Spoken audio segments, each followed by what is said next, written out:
Mr. Annamalai, you've been an IPS officer. The state government says that there is a procedure that people like you should be aware of. They say they are following the procedure. They say that Annamalai as an IPS officer, ex-IPS officer, should know that an investigation is not done on surmise. There is a procedure they are following. It's not like they are trying to cover up any ISIS angle. What do you think? Namaste, sir. Yes, I agree with you. Of course, there is a procedure for everything we do, including for police investigation.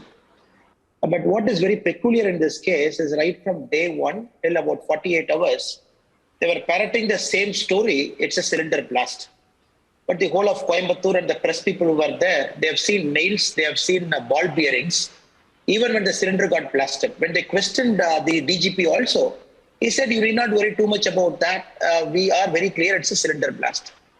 Later, we waited for 48 hours. Then we were forced to call a press conference and question that you have seized more than 50 kg of explosive, but you haven't accounted for it more than 12 hours. You haven't disclosed. You haven't booked an FIR. Even FIR also you have booked for a simple section, not UAPA. So I believe, sir, asking questions is never a hindrance for any investigation. Where did you get the information from about the terrorist angle? I mean, did your contacts in the police sort of reveal this to you privately? Yeah, I've told in the press conference also, a lot of good conscience-based police officers, they told us, look, we have seized explosive, but somehow they're not allowing us to talk about it. Who's not allowing? Who's not allowing? Who is the state government and the senior officers. You're saying your friends and contacts in the police told you that the state government is telling them to keep quiet about the terrorist angle? The state government and the senior police officers. Why? They wanted everybody to pay. I don't know, sir, because Tamil Nadu, what do they gain? What do they gain? What does any state government gain by denying a terrorist angle? They operate on a very simple philosophy of minority appeasement. They believe no name should come that resonates with any religion, number one. And second, they want to create this happy picture of a state that is beautiful, peaceful, very nice. They want to show the CM as number one CM, everything in control. You think you think Stalin is behind suppressing this? I don't know, sir. That is for the NIA to find out. But I'm very sure the political pressure was put on the police not to divulge more information, not to divulge the original information. That I'm very sure.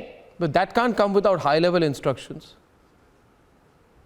I don't know, sir. Possibly. That is for the NIA to find out when they take over the investigation. 48 hours, what happened, why the investigation was misled. You're saying the state government you're saying the state government wants to suppress the reality of Islamist radicalization. 100%, sir. There is no doubt. If you look at the performance of the DMK government every time, when the Coimbatore blast, when you quoted in 1998, if you look back the statements of DMK leadership then in 1998 also, we can very clearly see how they suppressed. Then previously when DMK was in power, we had this former Prime Minister Rajiv Gandhi's assassination. So different points of time, they're very clear. Any major incident in the soil, they try to suppress it. Or in case of Coimbatore, when the Islamic radicalization was at its peak, they try to divert it. In fact, they blamed it on ADMK leader for doing it. No, but why are they hiding? Why would they try and sort of play down the identity of Jamisha Mubin? You know, you're talking about Coimbatore blast 1998. At that time, 60 people died in those blasts. 24 years have passed, Annamalai. 24 years have passed. You're saying even today, the ruling party in Tamil Nadu is trying to suppress the reality that there is fundamentalist, radicalized, Islamist terror groups operating within the soil of Tamil Nadu. The mindset of DMK hasn't changed a bit. They're very clear right from day one. If you speak a particular person's name connotating with a certain religion, you lose votes. Because I can give you proof where ministers after ministers, they go to a stage, they say, because of minority votes, you have come to power. We don't want to lose it, including the assembly speaker on record, they speak. This is the kind of politics they do, but leave alone the fact even the minority brothers and sisters will not vote for them. But to build that theory, it is a cylinder blast. Even when the explosive got captured, they were trying to deny it. Yeah. 48 hours is good enough time for any professional police setup to come out open and come clean. When they denied it, we didn't have a choice then to go to the press and to journalists like you and to talk about it, thereby forcing the CM to act. Okay, viewers, I'll just summarize this for people across the country who have not known about Mr. Annamalai. He's just 38 years old. He is an ex-IPS officer, spent a few years in service, I think, and then quit the service, joined politics, and then became vice president, now president of the Tamil Nadu BJP.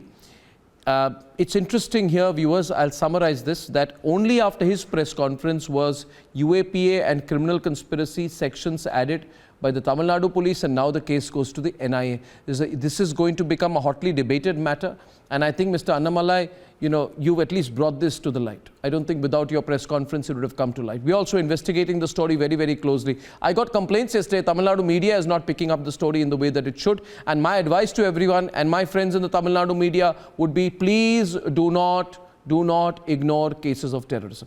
Annamalai, thank you very much. Thanks very much for joining me.